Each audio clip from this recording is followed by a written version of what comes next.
Welcome, welcome, welcome, welcome, welcome to the Lawyer, Money, and You. I'm Roberta, Saphire, an attorney in Sharon, Massachusetts. Massachusetts, New England. New England United States. of America. Of America. And I'm Camille Barron, a healthcare advisor and financial coordinator, also in the United States. Of America. Of America. And we're so happy to be here, and we have a whole load of people here coming to watch our show today. But what's important, they're either coming for us or for our special guest, Alan Lury, who's a CPA, and we just talked about all the work they have to do to become a CPA. It's amazing, and he's been on the show before. Welcome, welcome, welcome. You still should tell us a little bit about yourself. Very short, because most people know who you are, that you're brilliant. No, I wouldn't say that, but I've been a Sharon resident for about 20 years. I've been a CPA. I'm going to be celebrating a big year in April, 35th year, Wow. 35th year. of being a CPA. And you have to take courses Oh every yes, year to keep up with us. I take more than the minimum, which is 40 hours a year. I take about 60 plus hours a year. So I'm often in the month of December, I am off taking courses somewhere. So getting ready for the next tax season and Where do you take them? well, there's a lot of places. Now you can do a lot of webinars online, which I do. And then there's some very good tax programs around, some run by the University of Massachusetts runs a very good one, and some private organizations run some very good ones as well. So there's plenty of places to get the CPE. The real issue is getting the time to take the CPE. Yes. So I land up doing it all in December, effectively. I think this past year I took about 7 full days out of work in December to attend classes. Years ago, the accountant we had, he taught, and so he said he didn't. Yeah, there are some ways. But you know what happens with that is they don't keep up. Yeah, that's it. And I make a big point about that. There's other ways you can get at teaching or publishing articles, but I find that attending classes either online or in person works the best for me. Well, you know, there are so many things always changing with taxes anyway. That's probably the thing that changes more than anything else in terms of That's professions. correct. And the reason that we asked you here today to visit us again Yes. is because since the last tax laws were changed, new legislation was passed, there's been some questions about what should I expect and what's going to be different, what has been different, and we thought maybe you could update our viewers about that. Sure. I think But this is federal, though. Yes, I mean, federal. you're going to talk about federal. So Yes, any, federal, this yes. is good for any state, because any we have state. people that watch us, so Exactly, that's good. Exactly. So one of the big things, and there's been some commentary about it in the newspaper, is the proper planning that people should be doing right now, if they didn't do it in 2018, is regarding their withholding. The issue that has come out is that a lot of people who have filed their returns, which now, some people have, they're seeing that they're not receiving as much of a refund as they have in the past. I heard that. And the issue there is that the Tax Act of 2018 changed individuals withholding either for each paycheck, which has resulted in their checks increasing each week or bi-weekly whenever they get paid. However, if they're getting it up front, that means it's not going to be at the end when they go to file their return and get their refunds. So that's a big issue. So if there's people, I am sure many people still haven't adjusted their withholdings to account for that. So by the way, why did they change it to less withholding tax now? Well, effectively, it's to adjust the tax withholding tables to effectively the tax rates. There was lower tax rates as well throughout the new tax law. So in that regard, the tables were adjusted to the law. But if people have other income, such as dividends or interest or rental property or whatever it might be, they're going to need additional withholding, and this is where the gap is. But they must have had that the year before. So why are they ending up with less when Well, they're supposed to? they're ending up with less of a refund. That's one reason the change in the rates. The second, which is most important, is that people in situations where now they are not getting the deduction for the state taxes and their property taxes, which is now limited to $10,000.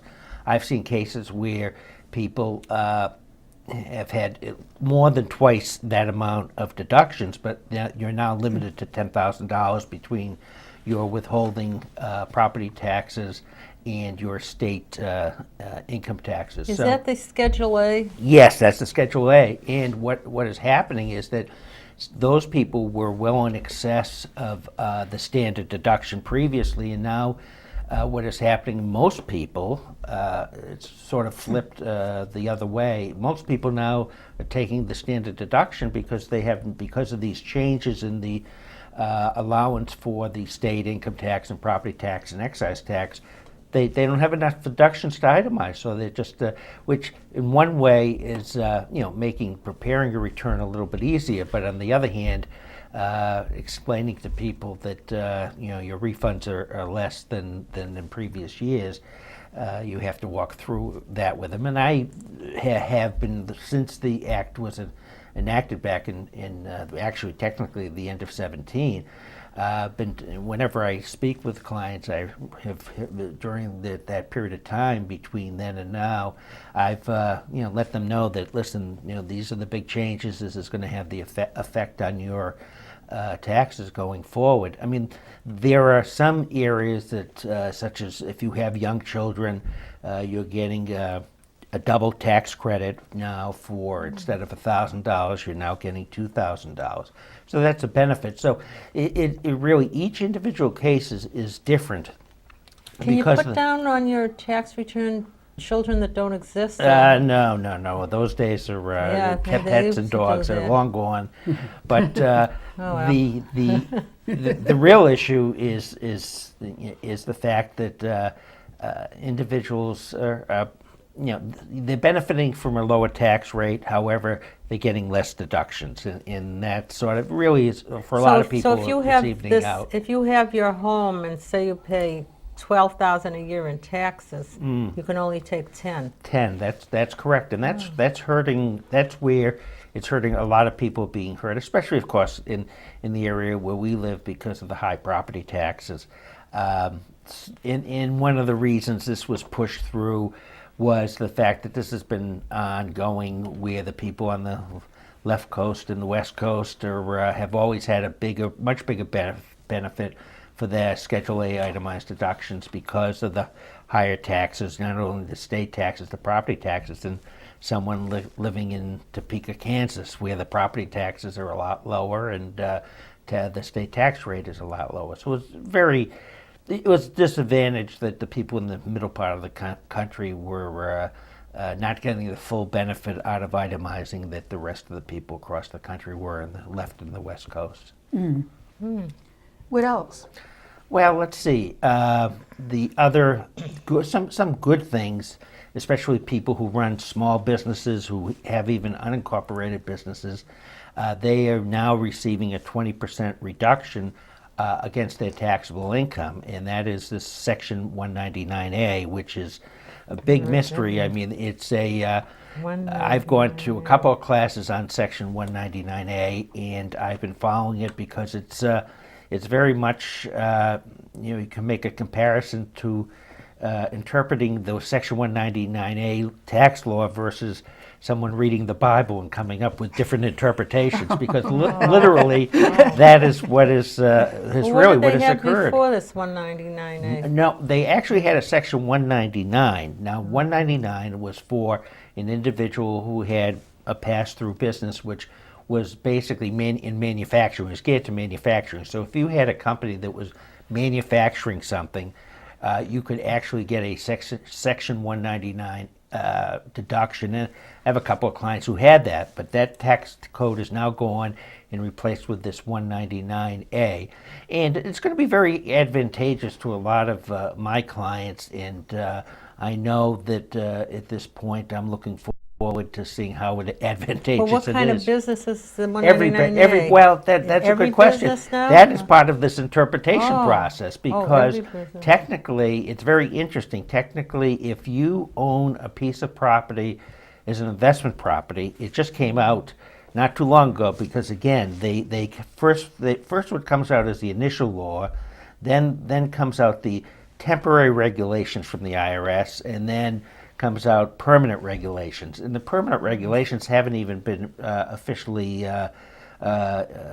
installed at this point. So one of the things that came up between on this issue of real estate is that if you spend more than 250 hours a year on your real estate property, you actually qualify as a business, which means that you can actually have a reduction of this 20% on your rental property. Now, Is that where you live, even if no, not where you Oh, live. it has If to you, be a so different for instance, property. you own a two-family house and you don't live in that two-family house, you can actually get, if there's profit, net income, taxable income, a 20% reduction in that.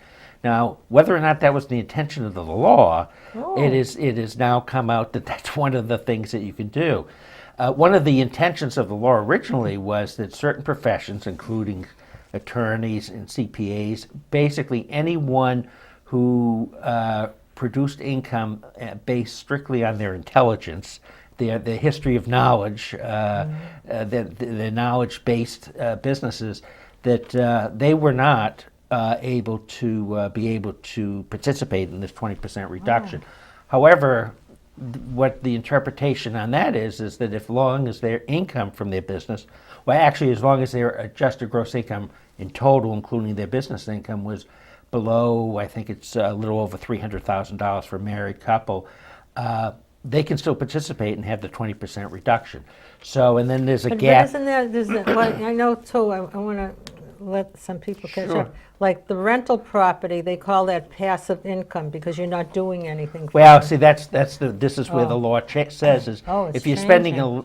if you're spending as much as or a minimum of 250 hours on that property A year? then you get to have this 20% reduction. How much is that a month? It's 250? What, about 20 hours a month, and so it's basically 5 hours a week. You Oh, know, that's which is pretty yeah, minimal. It's yeah, pretty that is minimal. minimal. Yeah. So you That's- could qualify. Yeah, I think it's pretty easy That's for most people interesting. to qualify. Because a for lot that. of people own two families. Yes, absolutely. They have to not live there though. Yeah, well, no, they could live there, and they could then get a 50%, so they get a 10% reduction instead of a 20% reduction. So it's interesting how That is. the law comes into play, but then it gets interpreted in different ways, and as I said, sometimes it's interpreted differently than the writers Congress intended.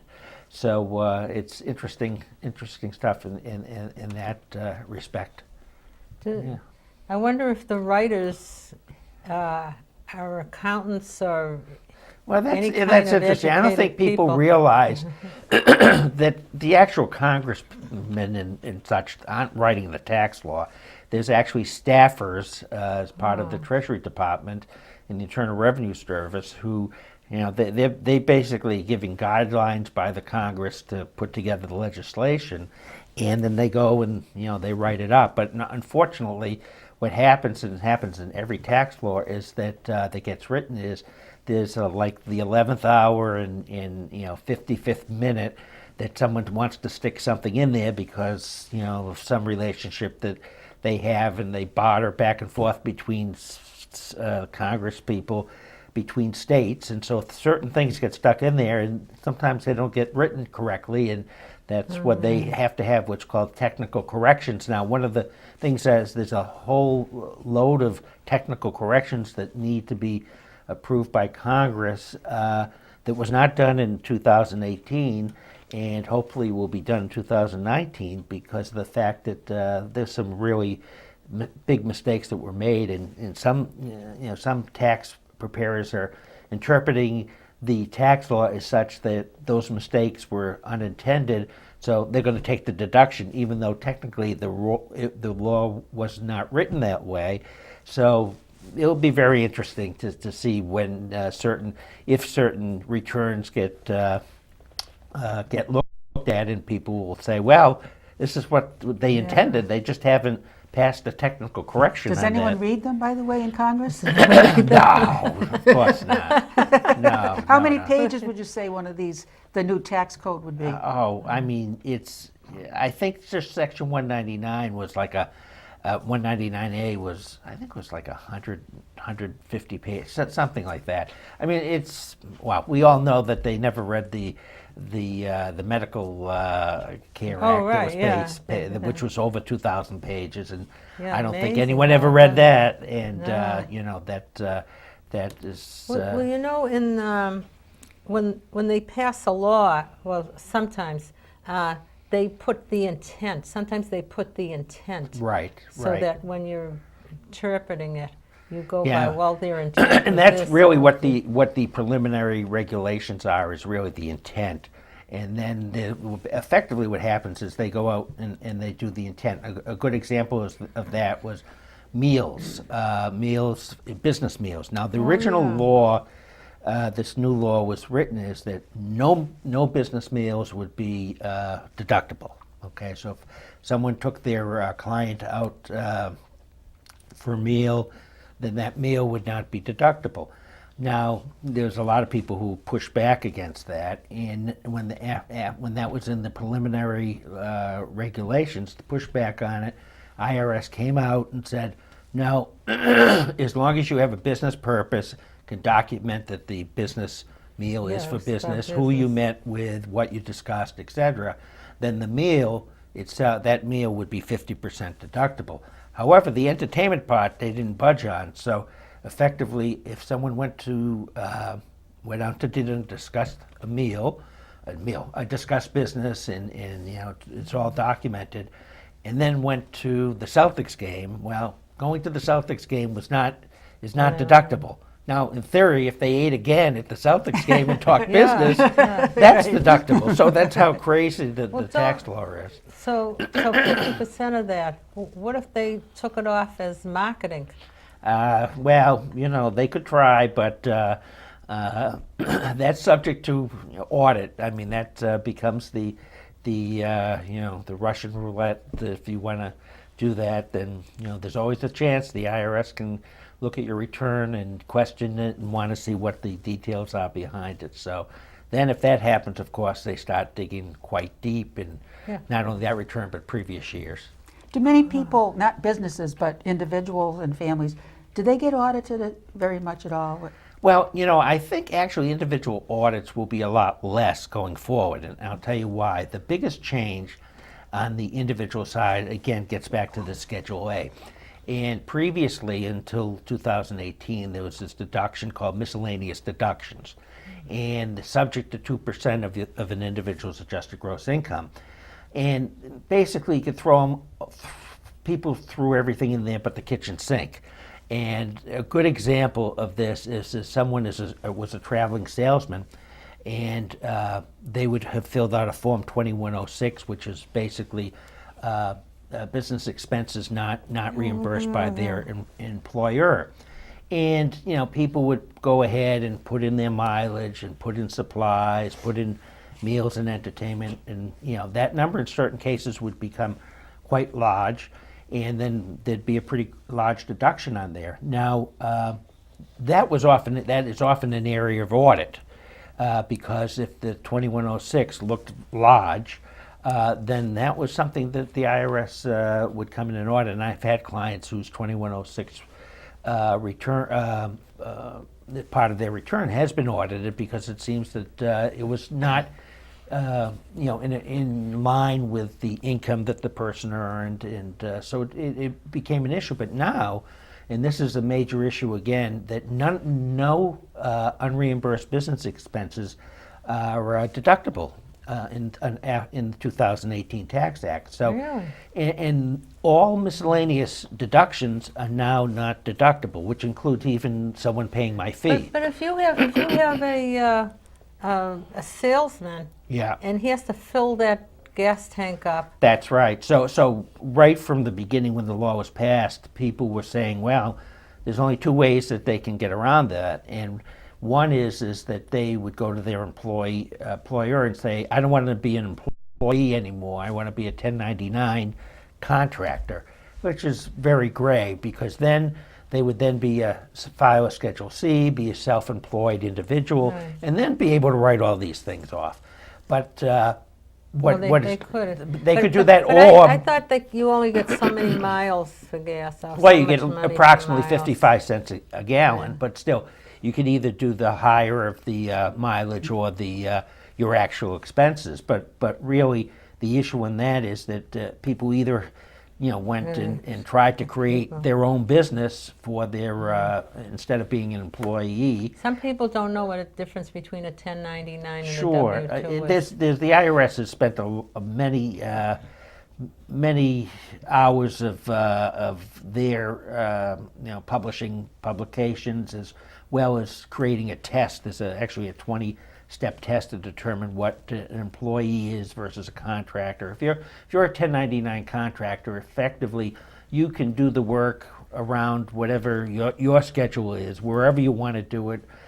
Just as long as it gets done. Very different than, of course, an employee who usually has to show up in the office between a certain time and do work under the direction of whoever their boss is, immediate supervisor. So it's completely different. You're actually working for multiple organizations as a 1099 contractor, as an employee. You're just working for the one company that you're working for, and there's this 20-step process to effectively determine. The IRS has used for many years to determine who is an employee versus who is a contractor.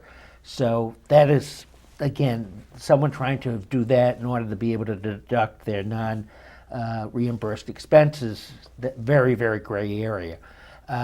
Likely what has happened in some cases is people have gone back and renegotiated with their employer to make sure that all of these true unreimbursed expenses are now going to be reimbursed. So actually, that is costing a lot of companies more money, because these expenses that were not reimbursed, they now either, they have to reimburse them now, because people were going to squawk that they're no longer going to be able to deduct those expenses. There's other things that were miscellaneous expenses, I know, there's a lot. union dues. The big one for people who have money is that your management fee for your investment portfolio. So if someone had some money that was under private management, and you're paying a percentage of your assets as a management fee, that's no longer deductible. So that was an itemized deduction, and especially if people had rather large amounts of money, that became a rather large deduction. How about on real estate, a management fee on real estate? Well, the management fee on real estate is separate, because That's that would still separate? be deducted. It's really just Boy. investment portfolio. So that's a big area that a lot of people are going to be surprised that the only true miscellaneous itemized deduction is a casualty loss. And there's so many hurdles to get to be able to deduct a casualty loss at this point, that it's, that's a tough deduction to get to. How about medical expenses? Is that Medical- still a That's a deduction? good- Yeah, that's question, still, medical yeah. expenses is still deduction. Actually, one thing what they did there, which is strange, is that that's subject to a floor, and prior to 2018, that was a 10% floor.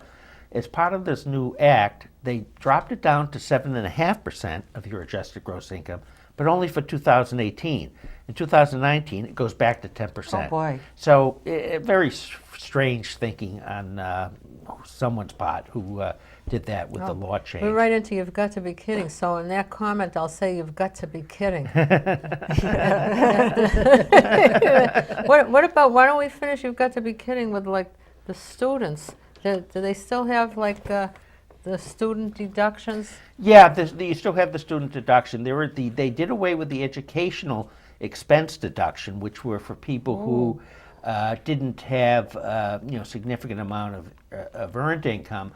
For parents who didn't have significant amount, because in some cases their tax rates were lower, they'd get more money effectively deducted from their taxes through the education expense instead of the credit. The credit is still around the $2,500 for a year if you qualify for the first 4 years of your schooling, and God. then the Boy. $1,000 a year afterwards. You can see it really depends on what your setup is to Oh really yeah, get yes, the yeah. The the one really answers. good thing is that the AMT tax, which a lot of people, that's the alternative minimum tax, and these usually Oh, on people AMT, yeah, oh, people yeah, who that. were who had a lot of Schedule A itemized deductions were often subject to AMT, and you could be a fairly low earning taxpayer. I mean, you could be earning under having adjusted gross income under $100,000 and be subject to AMT if you had these certain expenses.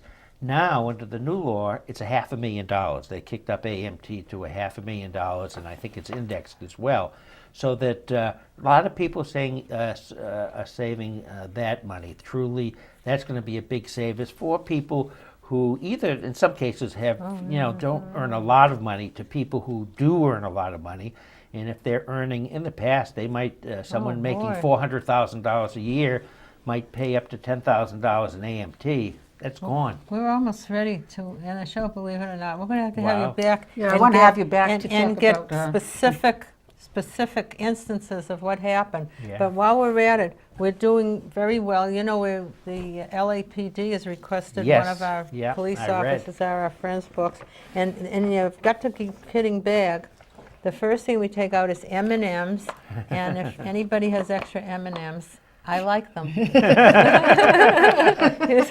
And then the next bag I take out is the my next bag, Minions. is the Minions. And we found out that we're just one in a Minion. Are they cute? They're the cutest.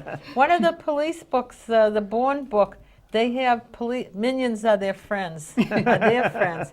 So that was it with you. You got to be kidding.